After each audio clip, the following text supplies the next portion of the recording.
saya Cindy Fatikasari, NPM 2103020036.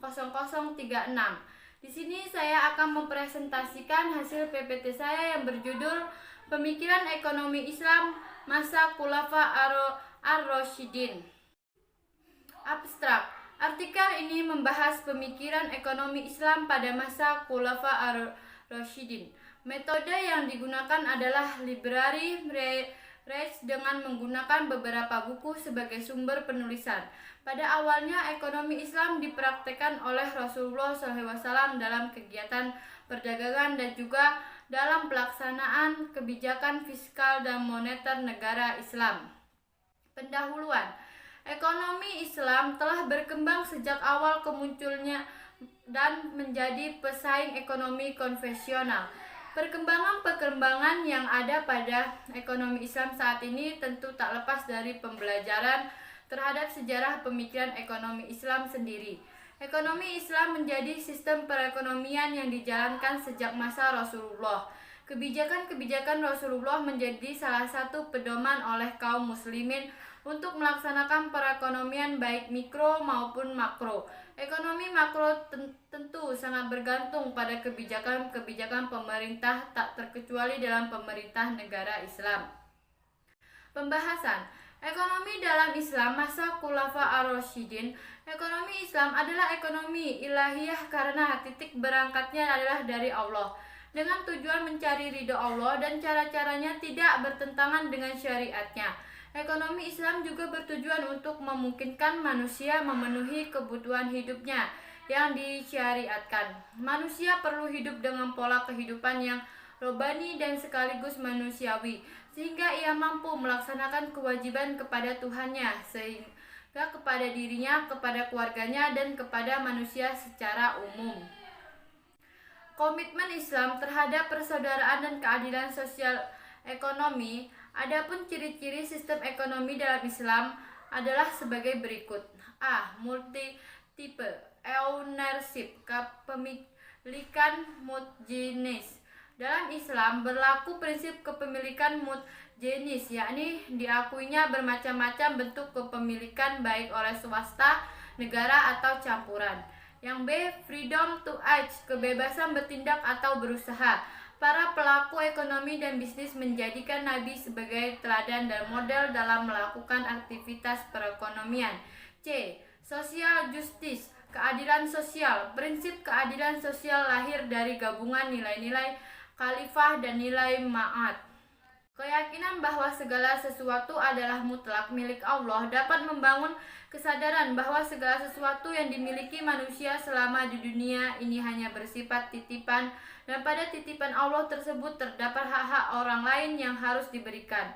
Adanya kesadaran atas hak-hak lain inilah yang kemudian dapat membangun hubungan sosial dalam suatu lingkungan masyarakat dan melancarkan kegiatan-kegiatan perekonomian. Pembahasan pemikiran ekonomi Khulafa ar-Rasyidin. Rasulullah SAW bersabda, dan sesungguhnya para ulama itu adalah pewaris para nabi, dan sesungguhnya para nabi itu tidak mewarisi dinar dan tidak juga dirahman, tetapi mereka mewarisi ilmu. Maka barang siapa yang pengambilnya mengambil ilmu yang menjadi warisan para nabi, dia telah mengambil bagian yang sangat mewah.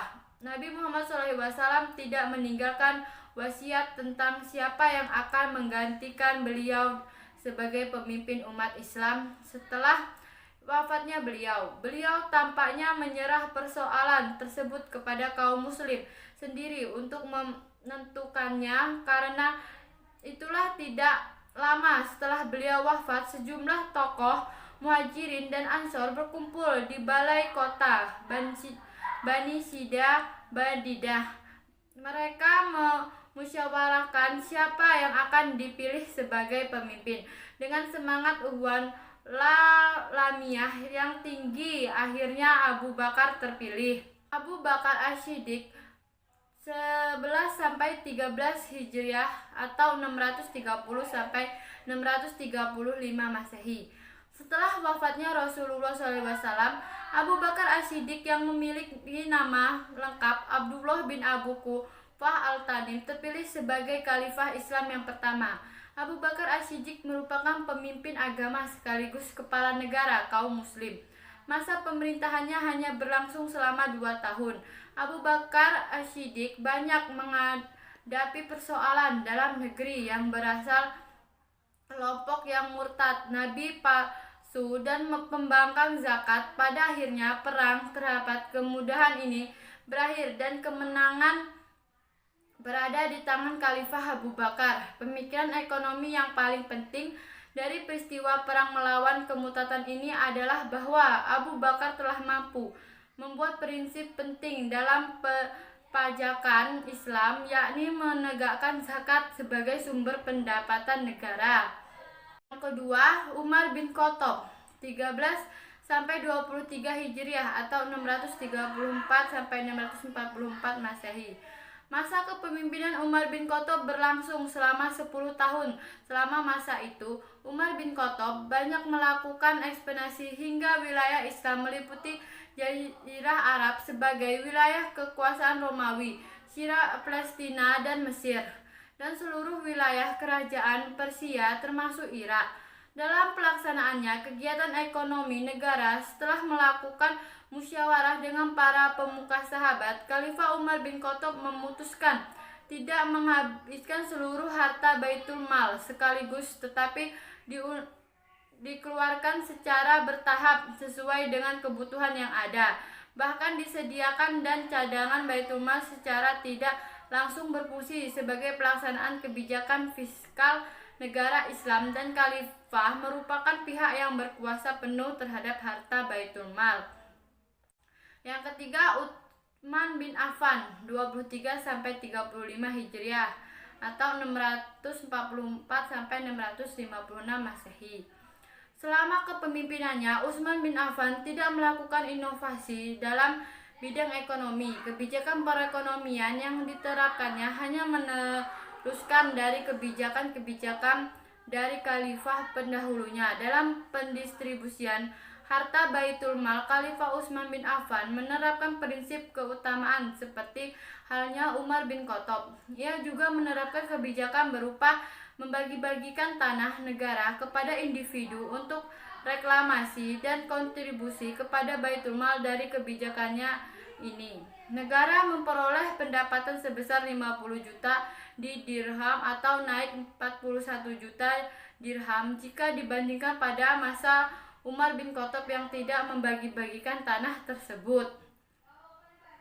Yang keempat adalah Ali bin Abi Thalib 35 sampai 40 Hijriah atau 656 sampai 661 Masehi.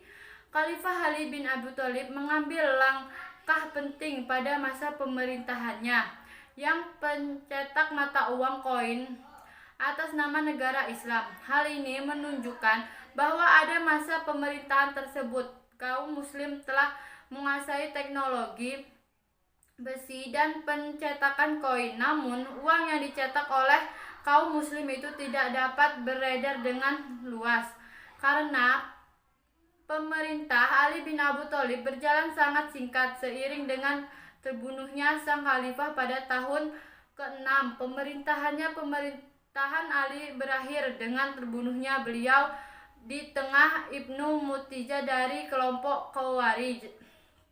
Penutup, 3 pilar ekonomi dalam perekonomian Islam. Yang pertama, segala sesuatu mutlak milik Allah. Yang kedua, Tuhan itu satu, hanya hukum Allah yang dapat diberlakukan. Yang ketiga, kerja adalah kebijakan, kemalasan adalah sifat buruk. Pada masa pemerintahan Khairuddin, pemikiran ekonomi serta kebijakan-kebijakan yang diambil oleh masing-masing khalifah memiliki beberapa persamaan dan juga beberapa perbedaan. Sekian presentasi dari saya, kurang lebihnya saya mohon maaf. Saya akhiri. Wassalamualaikum warahmatullahi wabarakatuh.